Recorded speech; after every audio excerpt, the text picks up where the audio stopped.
Hi, this is Mark from Rocky Mountain Adventure Riders on the 2013 KLR 650 from Kawasaki. So I have about 223 miles on this thing right now. Put a bulk of those miles on yesterday. You can see the nice dust on it.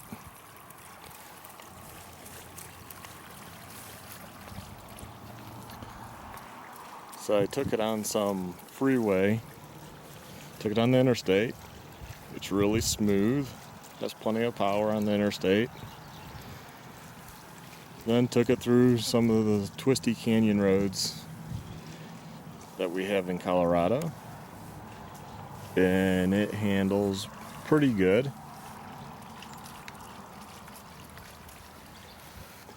And then I got adventurous and took it on an ATV trail. And yes, this bike is big. It draws a lot of attention on the ATV trail. It's really wide.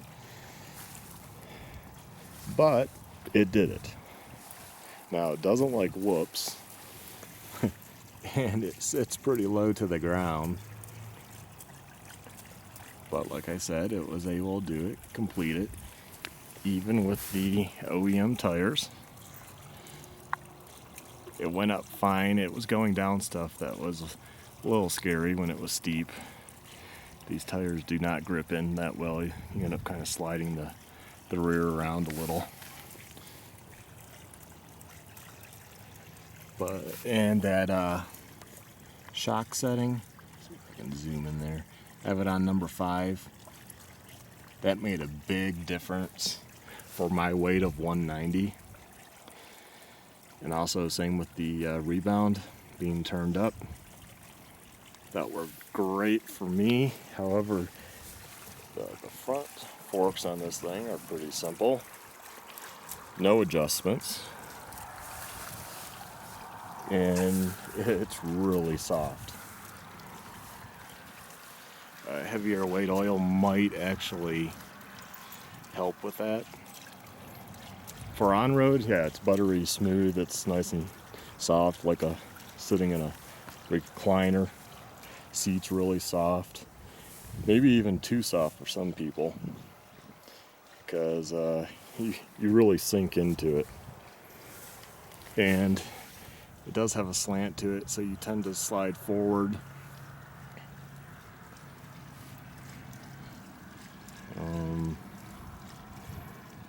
See some of the other stuff. Found this interesting, how they did the brake light pulls up on this cable through here to this switch. Usually it's a banjo bolt, but as you can see, no connector there, so there it is, goes up. I'm guessing that system works pretty well. I mean, the wire doesn't move too much, so probably doesn't cause too much wear. At first I thought, well, right here it would cause a lot of wear, but it doesn't move too much, so it's probably a simple system, easy to replace. This looks like a plastic nut, plastic threads. That piece is probably simple and cheap if you need a new one. And then the only other thing that everyone finds odd when they look at this bike is the rear brake line, how it does that loop. I mean, that could catch on a stick or something, I don't know. It just seems like that's inviting trouble. And people have pointed that out. You would think they just did a shorter line bypass, not have this, just gone up and did like a fitting that bent up and over and came down, and just keep it nice and tight to all this. So I don't know what the reasoning behind that long line is.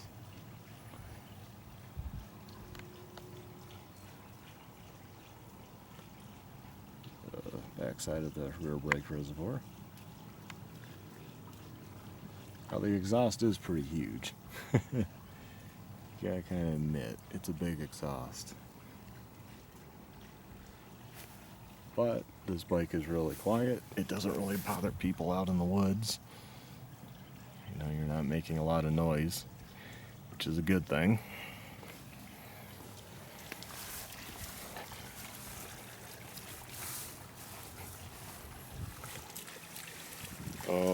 The mirrors work pretty good on the road. Once you angle them right, they do work good. The choke is up here. I used to have a Ninja 250. That's where it was. I guess that's pretty standard with Kawasaki.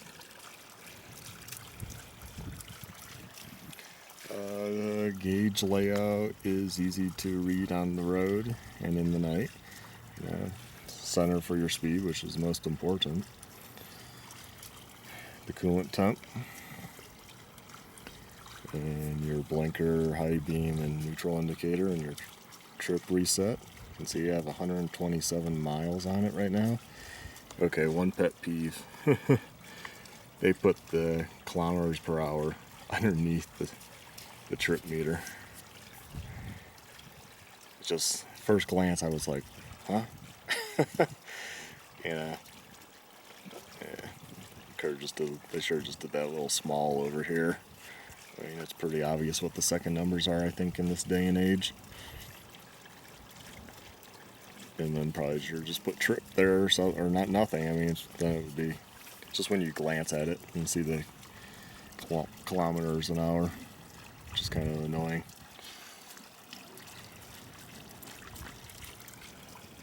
Locking gas tank, like all street bikes have. And standard notice. Never fill tank, so fuel level rises into filler neck. Like I showed earlier, your petcock off, on, in reserve. It's pretty stiff to turn, but it's a new bike, so.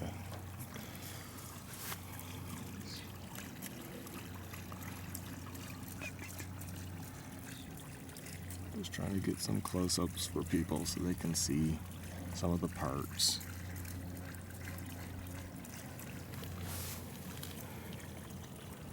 Oh, and to get the seat off, you have to take off the side panels and undo bolts. So you don't really have a trunk per se. I guess that's why they gave you the little toolkit. But you know, we'll open it up on video.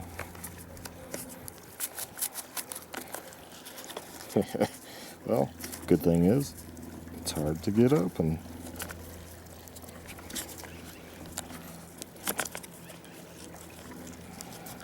So I guess it's just not going to come loose easy, and after the trails I did, I guess that shows it will stay tight. Okay, I will put the paperwork from them there in there, as that's your trunk.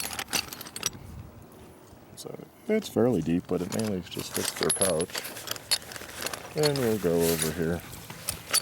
Let's see what there is. I haven't even looked.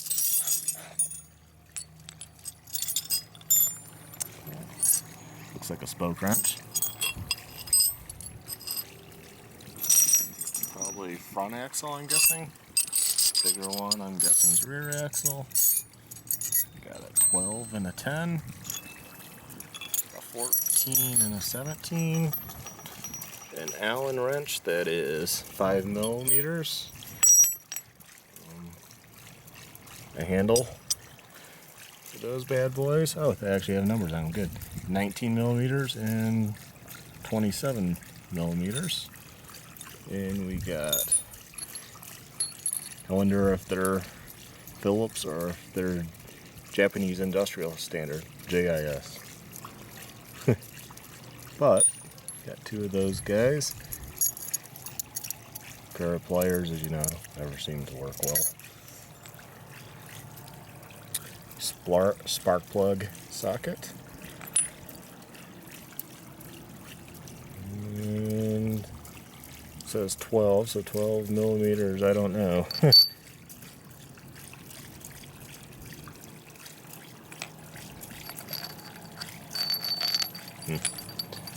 But that's the tools right there. Yep. in the case.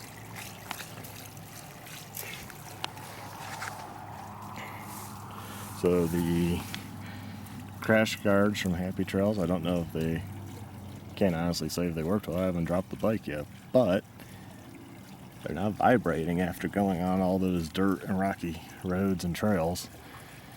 Skid plate stayed on, and it's not vibrating. And the rock risers have not moved, so they're working out good. So there we have it, the 2013 KLR 650 from Kawasaki. And we'll be doing more reviews. We'll be having this bike in Silverton, Colorado shortly next week, so expect some reviews from out there on even probably rockier trails. So check us out for our updates. Bye.